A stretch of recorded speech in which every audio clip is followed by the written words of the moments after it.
considering to engage in propane autogas repair work, it is important to determine the type of work that will be performed.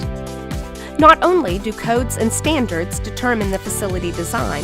but also classification of work that can be performed and the size of the vehicles to be maintained. Automotive repair facilities are classified as either a major repair facility or a minor repair facility. Per the National Fire Protection Association, or NFPA 30A, Code for Motor Fuel Dispensing Facilities and Repair Garages, a major repair garage is a building or portions of a building where major repairs, such as engine overhauls,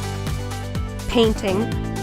body and fender work, and repairs that require draining of the motor vehicle fuel tank are performed, including associated floor space used for offices, parking, or showrooms. It is important to remember that both applicable codes and your company's policies need to be followed when evacuating an autogas system, and that autogas fuel system evacuation is not to be executed inside the repair facility, but outside in the open air.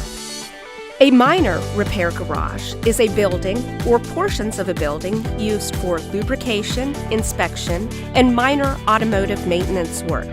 such as engine tune-ups, replacement of parts, fluid changes, including oil, antifreeze, transmission fluid, brake fluid, and air conditioning refrigerants, brake system repairs, tire rotations, and similar routine maintenance work, including associated floor space used for offices, parking, or showrooms.